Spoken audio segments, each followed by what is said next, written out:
welcome to the Deep Dive. Today we're looking at something, well, it seems simple maybe, but it's actually key for, connecting with people and really practicing your English, making plans with friends. Exactly. It's one of those fundamental skills. And we've pulled some really practical insights for you today, mostly from an English learning podcast episode we checked out. Right. And our goal here really is to give you the phrases, but also maybe the confidence boost you need to actually go out and suggest things with your English-speaking friends, I mean. Because those little invitations, hey, want to grab coffee? They can genuinely lead to bigger things, richer experiences. Absolutely. So the source material we looked at, it started with this really nice analogy. Learning English is like planting a tree. What did you make of that? Well, it immediately suggests patience, doesn't it? It's not instant. It's about consistent small actions over time, like watering that tree. Okay, so planting a tree, long-term process, needs consistent effort, even small bits. How does something like asking someone for coffee fit in? How is that a small, consistent action? Well, think of it as that watering. Each time you try, each little plan you make, even if it's just coffee, it nourishes your skills, your language skills, but also those social connections. Right, strengthens the roots, maybe? Exactly. It's not about these huge, perfect conversations. It's the regularity, the small steps. That makes sense. It kind of lowers the stakes too, right? Yeah. You don't need flawless English just to ask someone if they want to hang out. Precisely. So, okay, let's get practical. The podcast jumped into some basic phrases. First up was, hey, do you want to? Yes, very common, very natural. Like, hey, do you want to grab coffee tomorrow? Or maybe, hey, do you want to watch a movie this weekend? Super useful. Yeah, it feels easy, friendly, low pressure. Definitely. But what if you want to be maybe a bit more polite? Or you're just not sure if they're free? They also suggested, would you like to? That's the slightly softer version, isn't it? Would you like to join me for dinner? Something like that. It implies a bit more maybe formality or at least consideration for their schedule. Yeah, it feels like you're genuinely asking about their preference, not just their availability. Yep. Like you're less certain they'll say yes, perhaps. Right. It offers a bit more space, maybe, for them to decline easily if they need to. It's subtle, but that phrasing does change the feel of it. Okay, interesting. Now, they also brought up suggestions starting with let's. How did those fit in? Yeah. Let's catch up soon. Or let's have lunch next week. These feel quite warm, casual, but inviting. So less about a specific time right now, more about expressing the desire to connect. Exactly. It's like putting the idea out there, testing the waters, maybe. I can see that. And, the podcast made this really great point about how these casual let's suggestions can sometimes snowball. Oh, yeah. That was fascinating. The idea that small talk, a simple let's meet for coffee, could actually evolve into something much bigger. Like, I think they mentioned a road trip. A road trip from coffee.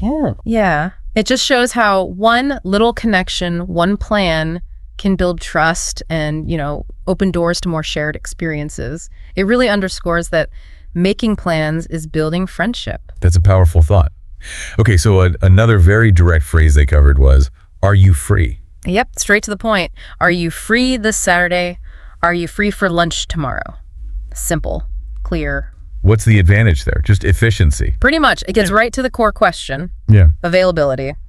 But, like you said about directness earlier, maybe you need a bit of existing rapport for it not to sound too abrupt. Possibly. Depends on the person, I guess. Yeah. But I like their tip for handling a no. Oh, right. The no worries, maybe another time. Yeah.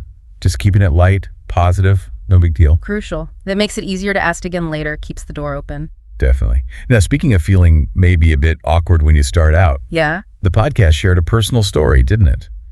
One of the hosts trying to make plans early on. Oh, yeah, that was brilliant. So relatable. Tell me, what happened? Well, they described this moment of just pure hesitation, trying to ask someone for coffee and it coming out something like, you, me, coffee. Very hesitant, Huh. Oh, I think everyone learning a language has had a moment like that. Searching for words, feeling clumsy. I know I have. Me too, but the point they made was key. Even though it felt awkward, it was a small victory. A small victory? How so? Because they tried. They put themselves out there, initiated something, and that act of trying, even imperfectly, that's what builds the muscle, builds confidence. Progress over perfection. Exactly. It's not about getting it perfect first time. It's about showing up. It ties back nicely to the tree thing, doesn't it? Every awkward attempt is still watering the plant. Okay, so building on that friendly vibe, they also introduced How about we? Another great option, a bit softer than a direct question, maybe. How about we go hiking this weekend? Or how about we try that new restaurant? What makes it feel softer, do you think? The how about framing. It feels more like you're suggesting an idea for consideration together. Like, what do you think of this idea? Rather than do this with me. Yeah, that makes sense. And they added that little softener too, didn't they? Yeah. Adding if you're free. Right. How about we watch a movie if you're free? Just acknowledges their schedule, makes it even easier to say no politely if they need to. Shows consideration. Yeah. And then for the really informal stuff. Yeah, super casual options. Want to hang out. Or even shorter, like want to grab a coffee. Exactly. Or, and this is great for learners, want to study English together. Oh, I love that one. Combining the practice with the social side makes it less daunting, maybe more fun. Totally. Yes. Learning with friends is always more motivating, I find. You support each other. True. And they actually did a little role play to show how these phrases work. They did, yeah. Just a quick one. Someone used, "Are you free this Friday?" and followed up with, "How about we grab dinner?" And how did it sound? It's just easy, natural. It really showed that once you have these few key phrases down, making plans doesn't have to be this big, scary thing. Takes the mystery out of it. Okay, so wrapping things up a bit, they also talked about mindset, the overall approach to learning. Likening it to a journey. Not a sprint, not even necessarily a marathon with a fixed end, but an ongoing journey. What's the takeaway from that perspective? Patience, mainly. And self-compassion. Remembering that it takes time, there will be mistakes, but you are moving forward. And celebrating the small steps was part of that too, right? Absolutely. Every little conversation, every plan successfully made, that's a win. Acknowledge it. It keeps you motivated. And you're not alone in it. That was another point. Definitely not. Millions of people are on similar journeys. Okay, so let's just quickly recap the main phrases. We had the direct, do you want to? The slightly more polite, would you like to?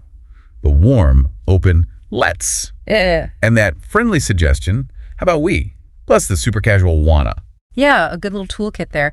And the big idea really that we've pulled from this is that building your English, building friendships, it often starts small with these consistent little actions, reaching out. Suggesting a coffee, a walk, whatever it is. Exactly. So maybe the challenge for our listeners today is take one small step.